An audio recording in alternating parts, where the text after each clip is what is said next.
안녕하세요. 수요 제자 모임 시작하도록 하겠습니다. 네, 올해 처음 수요 제자 모임으로 여러분들에게 인사드리는 것 같습니다. 네, 우리가 저번 주 특별 새벽 기도회와 또 금요 1일 부흥회를 함께 하면서 또 열심히 기도했던 시간들이 있었는데요. 참 감사했습니다. 또 은혜가 넘쳤고 또 올 한 해 시작할 때 이렇게 기도로서 시작한다는 것이 참 의미가 있는 것 같아요. 우리의 기도가 이렇게 멈추지 않고 계속 갔으면 좋겠고 올 한 해 우리가 기도로 승리하는 한 해였으면 좋겠습니다. 그리고 아울러서 또 기도도 중요하지만 우리가 또 예수님을 알고 또 성경을 공부하고 이런 것도 굉장히 중요한 것 같아요. 그래서 우리가 그 두 가지를 함께 같이 좀 나아갔으면 좋겠고, 비록 이렇게 우리가 이제 제자 훈련을 온라인으로 만나지만 여러분들 또 이것도 열심히 하셔서 여러분들 주님을 아는 지식 또 그런 것들이 좀 더 많아졌으면 좋겠다는 생각을 좀 해보게 되어집니다. 네, 오늘은 이제 예수 그리스도에 관한 이야기죠. 예수 그리스도 세 번째 시간입니다. 세상을 보는 예수님의 가치관이라고 하는 제목을 가지고 말씀을 나누도록 하겠습니다. 우리 첫 번째 시간 뭐였어요? 성경의 주인공이신 예수님. 그리고 두 번째 시간 그럼 성경에서 예수님을 어떻게 이야기하고 있는지 뭐 간단하게 우리가 좀 이야기를 하긴 했지만 그런 이야기를 했죠. 오늘 세 번째 시간입니다. 그렇다면 예수님께서는 이 세상을 바라보실 때 어떤 생각과 마음 그리고 어떤 가치관과 신념을 가지고 사셨을까라고 하는 것을 좀 뭐 그것도 사실은 되게 큰 강대한 분량이긴 하지만 그냥 좀 간단하게 한번 이야기 나눴으면 좋겠습니다. 그래서 오늘 세 번째 시간 세상을 보는 예수님의 가치관, 마태복음 4장 1절에서 2절 말씀 함께 읽고 시작하도록 하겠습니다. 예, 읽겠습니다. 그때 예수께서 성령에게 이끌려 마귀에게 시험을 받으러 광야로 가사 40일을 밤낮으로 금식하신 후에 줄이신지라. 아멘. 네. 여러분, 우리가 어떤 일을 새롭게 시작하려고 한다면 준비하는 시간이 필요합니다. 어떤 일이든 마찬가지죠. 아무런 준비가 되지 않은 상태에서 어떤 일을 시작한다면 뭐 할 수는 있어도 일을 그르치기 쉽기 때문에 그래요. 저 역시도 상담을 할 때 내담자가 상담 신청서를 저에게 제출을 하면 엄청난 준비를 해요. 그 내담자에 대해서 기도도 열심히 하지만 미리 작성해서 준비 준 상담 신청서를 보면서 그 내담자에 대해서 어느 정도 자서를 세우기도 하고 어떤 사람일까 궁금해하면서 맞이합니다. 예, 그런 것처럼 우리가 준비하는 시간 동안 훈련의 시간을 갖기도 하고 배움의 시간을 갖기도 하고 또 하려는 일들 가운데 어떤 일이 일어날지 모르기 때문에 거기에서 뭐 예상하고 대비하고 또 흔들리거나 넘어지지 않도록 자기의 멘탈을 붙잡는 시간들, 정신적으로 대비하는 시간들을 가져야 할 것입니다. 그래야 바르게 그 일들을 잘 해낼 수 있는 것이죠. 우리는 연약한 존재이기 때문에 그렇습니다. 자, 올해 국회의원 선거가 있어요. 그리고 앞으로 새롭게 국회의원이 될 분들은 어떤 마음일지 궁금해요.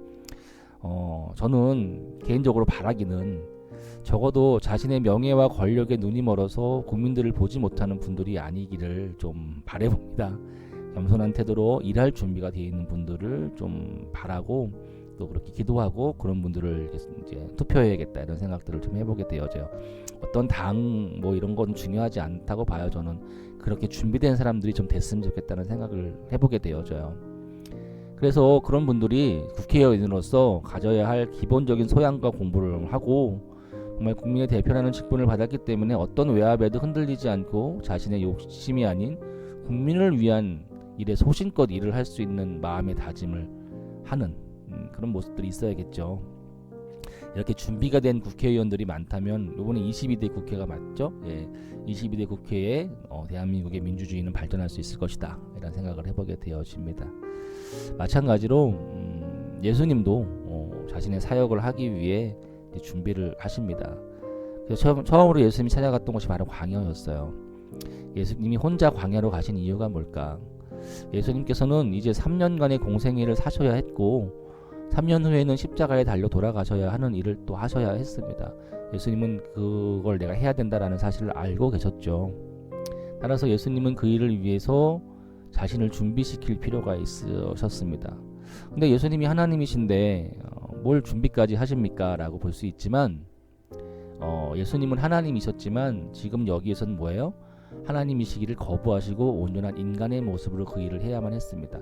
그건 뭐냐면 인간이 겪는 여러 가지 시험, 고통 이런 것들을 본인이 다 겪으시려는 거예요. 그래야지 주님의 의를 이룰 수 있기 때문에 그래서 광야로 가십니다. 인간들이 살면서 겪어야만, 그들이 가진 욕심으로 인해서 그들이 겪어야만 하는 그런 죄악된 어떤 시험들, 또 이런 것들을 본인이 다 그 연약함을 경험하시기 위해서, 그리고 경험하셔야만 주님의 하나님의 의를 이룰 수 있기 때문에 광야로 스스로 자신을 내몰아 가신 것입니다. 따라서 인간들이 느끼는 여러 가지 연약함과 욕망들을 가진 예수님은 인간으로서 그 일을 하기 위한 준비를 하셔야 했다는 것이죠. 따라서 예수님은 성령님에 이끌려 광야로 가십니다. 자, 성령님에 이끌려 갔다는 것은 예수님 스스로 광야를 선택하셨음을 의미하는 것이라 여겨져요. 예수님 역시 광야에서 하나님이 아닌 인간의 모습으로 그 사역을 감당하기 위한 준비를 하셨고, 인간적 욕망을 내려놓기 위해서 금식하시며 40일 동안 스스로 시험 가운데 나아가시는 거죠. 그리고 이 시험들 속에서 예수님은 세상을 보는 자신의 신념과 가치관을 다시 한번 이렇게 정립하시고 그렇게 살기 위한 준비를 하셨으리라 생각이 되어집니다. 그죠? 자, 여러분, 그 사람이 어떤 신념으로 살고 어떤 가치관을 정립하느냐에 있어서 가장 중요한 시간이 저는 청소년기라고 생각을 합니다. 제가 가끔 이제 우리 부모님들 이제 자녀 교육에 관한 이야기들을 이제 가끔 할 때가 있는데, 저는 중요한 시기 딱 두 시기라고 봐요. 우리가 이제 심리학에서, 발달 심리학에서 이야기할 때, 이 아동기 중에서도 그 3학년에서 5학년 그 시기, 그리고 청소년기 전 제일 중요하게 봅니다. 그래서 그 3학년 10살에서 12살 그때가 이 도덕성이 발달할 시기라고 보거든요. 그래서 옳고 그름을 판단하고 또 어떤 도덕적인 가치관, 도덕심, 어떤 그런 것들이 발달할 시기인데, 그때 아이들에게 잘 양육하고 훈육을 해줘야 돼요. 그렇지 않으면은 평생 힘듭니다. 예, 그리고 청소년기 제일 중요한 거죠. 바로 정체성의 확립 시기다라고 하는 거예요. 바로 자신의 정체성이 무엇인가 하는 것을 고민하면서 세워가는 것이 바로 신념과 가치관이기 때문에 그래요. 그래서 내가 누구인가, 나는 어떤 사람인가, 나는 어떤 생각으로 살고 있는가, 내가 바라는 것, 나라는 존재가 어떤 모습으로 서야 하는가라고 하는 것까지도 정립되는 시기입니다. 그래서 이 정체성이 확립되어지는 시기인 청소년기를 건강하게 보낸 사람인 경우에는요, 평생을 그렇게 올바른 신념과 가치관 가운데 살아갈 가능성이 매우 높아요. 그리고 이렇게 잘 정립이 된 친구들은 자존감도 높아요. 공부도 잘해요. 그래서 내가 왜 이 일을 해야 되는지를 알거든요. 그리고 어떻게 살아야 할지를 알거든요. 그런 것들을 심어주는 시기가 청소년기가 되어져야 해요. 그러니까 그리고 또 그 전에 이제 그 초등학교 그때 10살, 12살 그때 이제 전도 막 발달할 때, 그때 이제 정말 이 세상에서 옳은 일이 어떤 것인가, 도덕성이 발달할 시기니까 그런 것들이 무엇인가, 옳은 일, 나쁜 일이 어떤 것인가를 잘 정립해 줄 필요가 있는 거죠. 즉 청소년기는요, 성인이 되어서 자신의 삶을 책임지는 시기가 오기 전에 그 삶을 준비하는 광야와도 같은 시기라고 할 수 있어요. 그래서 청소년들 힘들잖아요. 공부하느라고 얼마나 힘들어. 우리 딸도 얼마나 힘들어하는지 몰라. 하여튼 간에 그 시기를 정말 우리 어른들이 올바른 신념과 가치관을 갖도록 돕는 역할, 그게 청소년기에 우리 어른들이 해야 될 역할이 아닐까라고 하는 생각들을 해보게 되어져요. 근데 그러지 못하는 모습들이 있어서 좀 안타깝긴 하죠. 자, 예수님 역시도 광야에서 이제 시작될 자신의 사역을 준비하시면서 자신이 갖고 살아야 할 신념과 가치관을 다시 한번 확인하시고, 어떤 상황에서도 사탄에게 패배하고 그 신념이 또 가치관이 무너지지 않도록 스스로를 시험하셨던 것 같아요. 그렇다면 이 땅에서 예수님이 갖고 살았던 그분의 신념과 가치관이 무엇이고, 특별히 세상을 바라보시는 예수님의 그것이 무엇일까? 그것은 저는 이제 예수님이 사탄으로부터 당하신 3가지 시험을 통해서 조금은 알 수 있지 않을까라고 하는 생각을 해보게 되어져요. 자, 한번 보겠습니다. 그러면 자, 예수님이 당하신 첫 번째 시험은 바로 하나님의 아들이 얻은 명하여 돌들로 떡덩이가 되게 하라라고 하는 거였어요. 자, 예수님이 현재 모습이 어떻습니까? 예수님은 현재 40일 동안 금식을 하셨어요. 그러니까 어떤 상태? 여러분 40일 금식해 본 적 있습니까?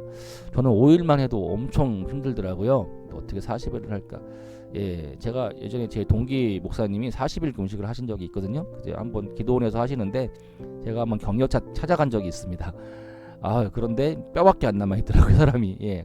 그것도 뭐 한 20 며칠째 했는데 그럴 정도더라고요. 그러니까 얼마나 힘들었겠어. 그러니까 정말 돌이 떡으로 보일 정도로 극한 굶주림 상태에 있었을 거고 기운은 하나도 없고, 예, 그죠? 그런 예수님께 돌들로 떡을 만들라는 말이 너무나도 유혹적이었겠죠. 예. 그리고 예수님은 충분히 그러고도 남을 부르셨기 때문에 그렇습니다. 하지만 예수님은 뭐라고 말씀하십니까? 사람이 떡으로만 사는 것이 아니요 하나님의 뭘로 말씀으로 살아야 한다라고 단번에 거절하시죠. 예, 이것이 예수님의 가치관 첫 번째라고 하는 거예요. 사람은 떡이 있어야 살 수 있습니다. 그렇죠. 그것을 요즘에 빗대어 말하면 이 자본주의 시대에서 사람은 돈이 있어야 살 수 있다는 것과 같다고 저는 볼 수도 있다고 봐요. 그 돈이라고 하는 것은 이 시대를 살아가는 우리에게 가장 중요한 요소 중에 하나예요. 요소, 물질이라고 하는 건. 그렇지 않습니까? 예. 이것 때문에 막 죽고 살고 난리 나잖아요. 그죠? 하지만 그것을 보는 예수님의 신념은요, 뭐냐면 떡과 어떤 경제의 문제가 아무리 시급하고 소중해도 그것은 인생의 수단일 뿐 목적이 될 수 없다라고 하는 거라는 것이죠. 곧 돈이라고 하는 것이 정말 중요하고 정말 있어야 하지만 그것이 우리 삶의 목적이 되면 안 된다라고 하는 거예요. 그 삶의 수단인 돈이 아닌 삶 자체를 해결하시는 하나님의 말씀이 더 중요한 가치라는 것을 분명히 말씀하시고 계시는 것입니다. 이로써 예수님은 그의 삶에서 청빈한 삶을 살 수 있었고 그렇게 사역을 이어나가셨습니다. 이것이 바로 세상에 대하는 예수님의 첫 번째 신념이다, 가치관이었죠. 그러니까 돈은 삶의 수단이다. 예.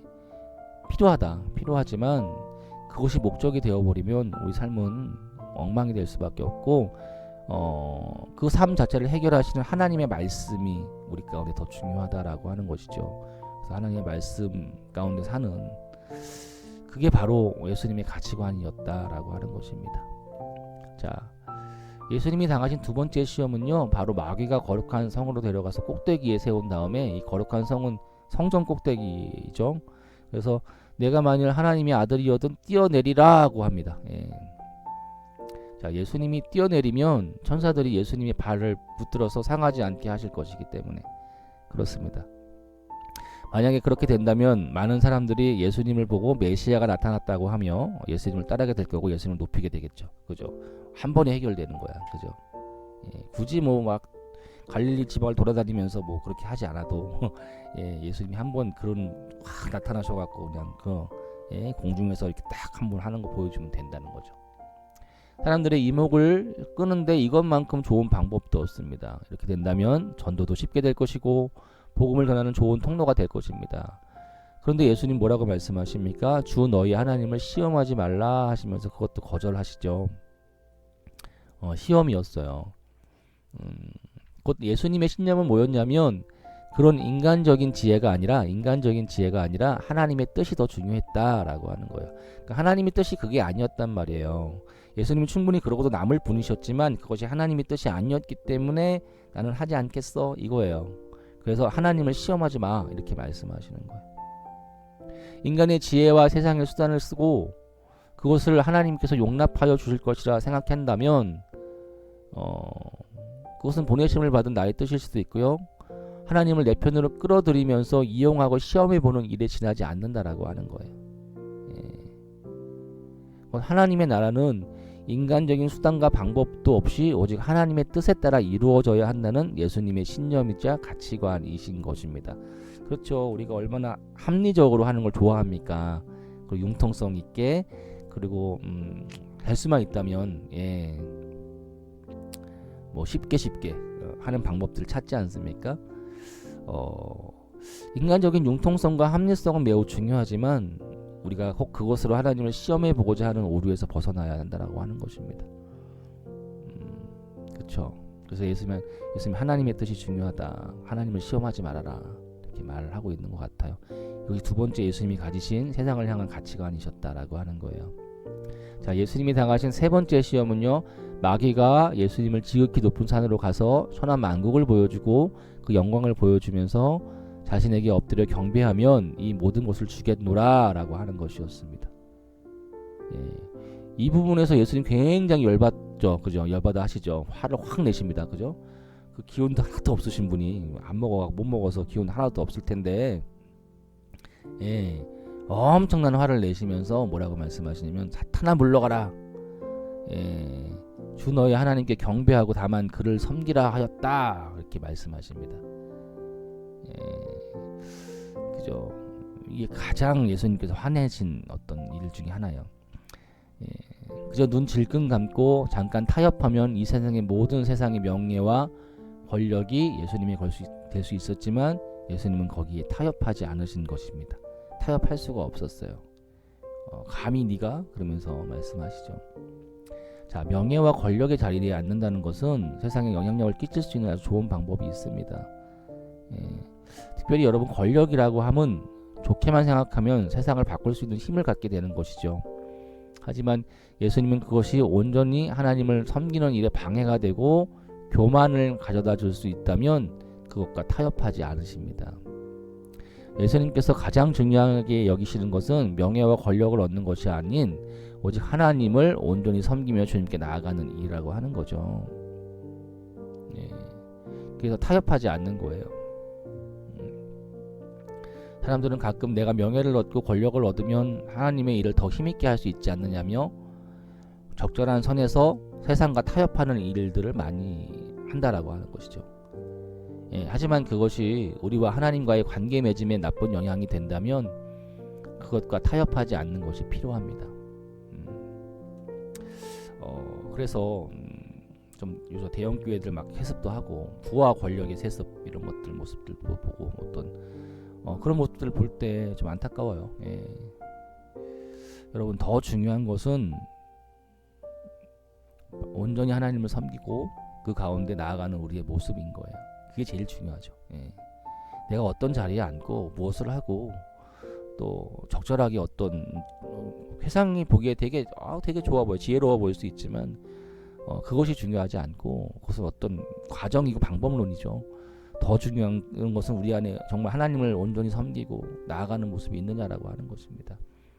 하나님을 섬기는 일에 방해가 되는 모든 것에 타협하지 않는 것, 그것이 예수님의 신념이자 가치관이었다라고 하는 것입니다.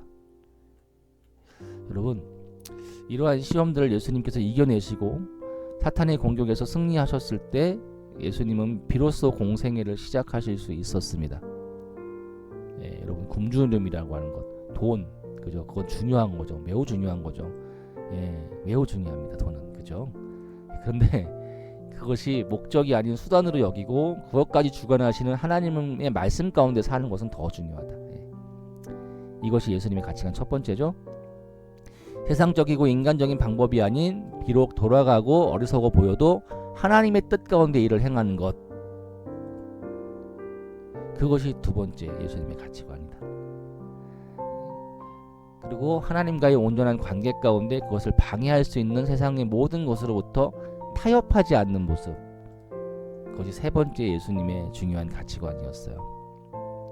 바로 예수님의 신념이자 가치관이었어요. 그런 것들로 공격하는 사단의 공격으로부터 예수님 단호하게 잘라내십니다. 그리고 여러분들 우리가 살아가면서 요 세 가지 시험은 계속 우리 안에 올 거예요. 물질에 관한 시험, 그리고 여러 가지 예, 하나님의 뜻이 인간적인 방법, 인간적인 생각으로 계속 어떤 일을 하려고 하는 것들, 그리고 어떤 세상의 어떤 것을 타협하려고 하는 시도들, 이런 것들은 우리 삶 가운데 늘 있어지고 반드시 나타날 것입니다. 하지만 우리 예수님을 닮은 우리들이 그런 예수님의 신념을, 여기 나온 예수님의 신념을 따라하고 좀 닮을 필요가 있는 것 같아요. 좀 멍청해 보이고 어리석어 보여도 좀 손해 볼 수도 있거든요. 그래도 그것이 주님 안에서 맞는 일이다라고 하는 것입니다. 그리고 그런 가운데 가장 중요한 신념은 바로 하나님의 뜻에 따라 예수님은 모든 인간을 사랑하는 것이었습니다. 그게 가장 중요했어요. 예수님에게는. 저렇게까지 할 필요가 있을까라고 느낄 때가 있죠. 그런 것 같아요. 저도 이렇게 목회를 하다 보니까 뭐 저 스스로도요, 내가 이렇게까지 이 사람한테 해야 되나 이런 생각이 들 때도 있고요. 또 이렇게까지 내가 해야 되나 이런 생각이 들 때도 있어요. 근데 또 가만히 생각해 보면 또 예수님께서는 이렇게까지 나한테 해주셨는데 예, 이런 생각도 들기도 합니다. 예, 자 이제 이러한 굳은 마음 가운데 예수님은 본격적인 공생애를 시작하시는 거예요. 예. 그럴 때 우리가 온전히 이런 시험에서 우리의 늘 다가오는 이러한 시험들에서 이기면서 예수님이 그런 가치관을 이제 세워 나갈 때 비로소 우리가 주님 안에서 승리할 수 있는 삶을 살 수 있다라는 것을 기억합니다. 여러분들 그렇게 우리가 예수님을 닮았으면 좋겠어요. 예. 자 그러면은 우리 다음 주에는 예수님은 이제 어떤 일들을 이제 공생의 기간 동안 하셨는가를 몇 번에 나눠서 좀 했으면 좋겠거든요. 예수님은 무슨 일을 하셨는가 다음 주부터 시작하도록 하겠습니다. 예, 여기까지 하겠습니다. 감사합니다.